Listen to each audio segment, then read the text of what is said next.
tous, j'espère que vous allez bien. Et donc on se retrouve aujourd'hui pour une nouveauté manga. Et donc aujourd'hui je vais vous parler des Fleurs du Mal de Shuzo Oshimi. Donc c'est l'auteur de Dans l'intimité de Marie et c'est aux éditions Kiyun. Donc cette série est terminée en 11 tomes et le tome 3 nous paraîtra le 9 mars. C'est un shonen de genre fantastique trailer. Donc voilà, que vous dire, je vais d'abord vous montrer les couvertures qui sont super belles. Elles sont vraiment super sympas. Voilà la couverture du tome 1. Et la couverture du tome 2, donc de quoi va nous parler les Fleurs du Mal. Ça va nous parler, donc déjà l'histoire se situe dans un monde assez banal, voilà, lycée banal, ville banale, tout ça. Où c'est qu'on va rencontrer le personnage de Takao, qui est un élève moyen, voilà. C'est un élève moyen, voilà. C'est pas un cancre, ni le premier de la classe, il est entre les deux. Donc c'est pas plus mal, mais il est extrêmement timide. Et il se trouve un petit peu à l'étroit dans ce monde. Et en fait, il est passionné de lecture. Et il a un bouquin qu'il adore par-dessus tout, c'est Les Fleurs du Mal. Et ça lui permet également de s'évader et d'ouvrir les yeux un petit peu sur le monde dans lequel il vit. Donc voilà, ça le différencie un petit peu des autres. Donc voilà, il est également amoureux de la plus belle des jeunes filles de sa classe qui s'appelle Nanako, qui ressemble pratiquement comme deux gouttes d'eau à Marie de Dans l'intimité de Marie. Donc je tiens à préciser que cette série a été faite avant que Dans l'intimité de Marie, mais ça c'est pas grave. Et donc c'est plutôt Marie en fait qui ressemble à Nanako. Mais bon bref. Et donc voilà, il est amoureux de cette jeune fille à qui il n'a jamais adressé la parole. Mais voilà, il aime bien l'observer, la regarder. Enfin voilà, s'imaginer des petites choses avec cette jeune fille. Pas de choses perverses, hein. Mais voilà, il aime bien la regarder, tout ça. Et un beau soir, alors qu'il a oublié son livre préféré, Les Fleurs du Mal, il va retourner dans sa classe et il va découvrir par terre qu'il y a un oubli, il y a un sac de sport qui est resté par terre. Et quand Takao voit que ce sac appartient à Nanako, il ne peut s'empêcher de l'emporter avec lui et de le ramener chez lui.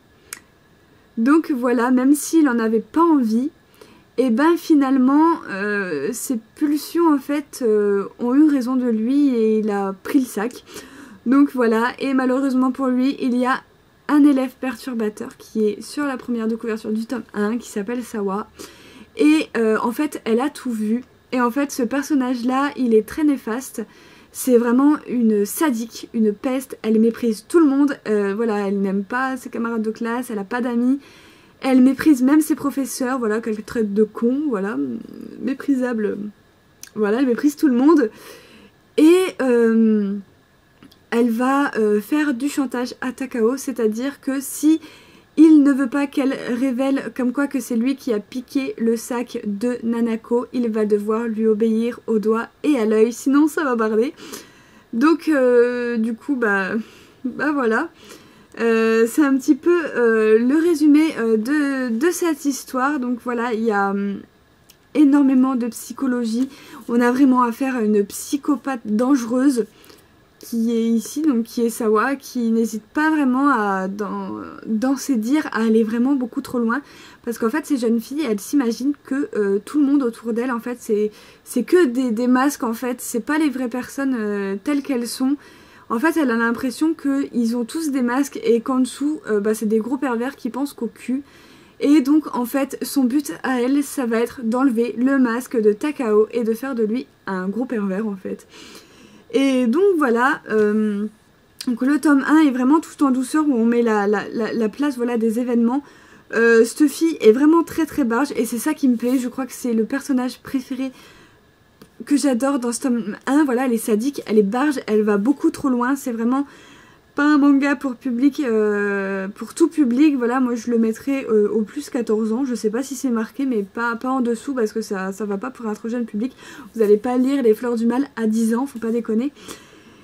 Et voilà, il y a de la psychologie également parce que forcément Sawa, elle va des fois beaucoup trop loin. Donc ce qui fait que le pauvre Takao, qui est déjà quelqu'un de très timide, dans les choses qu'elle lui propose, il est là, non mais elle est complètement folle, elle est barjo, enfin Enfin voilà, il se voit pas faire ce qu'il demande, mais d'un autre côté, il est bien obligé. Donc voilà, ça va se mettre en place doucement. Et dans le tome 2, ce qui m'a le plus choqué, c'est la fin du tome 2. Enfin, le truc what the fuck à la fin, le putain de retournement de situation, c'est un truc de dingue. Ça donne juste trop envie d'avoir le tome 3. J'ai adoré le tome 2. Voilà où c'est que il va se passer plein de choses. Donc je peux pas trop vous en dire vu que c'est un petit peu la nouvelle série. Donc je vous en parlerai quand le tome 3 sera sorti. Voilà, je ferai le lien avec le tome 2 puisque ça va poursuivre la fin du tome 2, je pense, le tome 3. Donc voilà, en tout cas j'ai adoré, je vous la recommande. Alors vous allez peut-être me poser la question, quelle série je préfère entre Dans l'intimité de Marie et Les Fleurs du Mal, vu que c'est dans vu que c'est le même auteur. Et pour moi, si vous ne connaissez ni Dans l'intimité de Marie et que vous n'avez pas pris Les Fleurs du Mal, pour moi je vous recommanderais plus Les Fleurs du Mal, parce que de une, il y a plus de texte, de deux, il y a plus de psychologie. Voilà, on sent que ce coup-ci, il y a vraiment du très lourd au niveau du scénario. Dans l'intimité de Marie, les 3 tomes sont excellents, mais après ça dégringole un tout petit peu. Voilà, donc je critique pas l'intimité de Marie parce que j'aime bien. Voilà, j'ai lu le tome 8 il y a pas longtemps. Bref, nous ne sommes pas dans l'intimité de Marie. Mais voilà, pour moi, quand je me souviens d'avoir lu les premiers tomes de Dans l'intimité de Marie, j'ai largement préféré Les Fleurs du Mal à Dans l'intimité de Marie pour les 2 premiers tomes. C'est vraiment excellent. Donc du coup voilà, je vous la recommande. Voilà, vous allez tomber juste sur une grosse psychopathe, voilà, qui s'imagine qu'il y a des pervers partout, qui veut essayer de faire tomber les masques à tout le monde, et elle va s'en prendre à Takao, bien évidemment. Et donc voilà, je vais vous montrer un petit peu ce que ça donne niveau dessin, même si pour moi c'est quand même un petit peu ressemblant à Dans l'intimité de Marie. Donc je vais chercher ça où, moi, par exemple. Donc voilà, je vous montre Sawa. Donc voilà, quand elle sourit, elle a trop un sourire de psychopathe. On y va? Oui. Donc d'accord. Un autre petit dessin.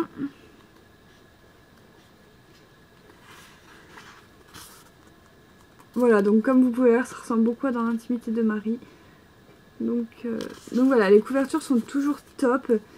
Et je tiens à préciser que ce n'est pas une réadaptation des Fleurs du Mal de Baudelaire. C'est évoqué dans le manga, mais ce n'est pas une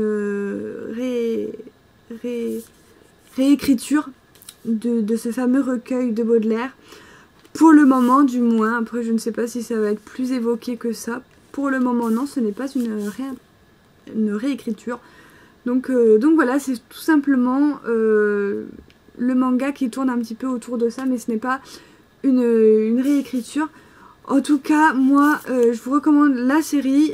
Donc voilà, elle était vraiment super top. J'ai enfilé les 2 premiers tomes d'un coup. Voilà, les suis lus tout d'un coup. J'étais super contente parce que j'étais vraiment pas sûre d'aimer. Au début, je ne devais pas la prendre parce que ça me tentait pas plus que ça. Finalement, j'ai lu le résumé. Je me suis dit que ça avait l'air plutôt pas mal et j'ai vraiment été agréablement surprise. Donc voilà, c'est vraiment encore une très belle découverte de ce début de 2017 et j'espère que ça va continuer comme ceci.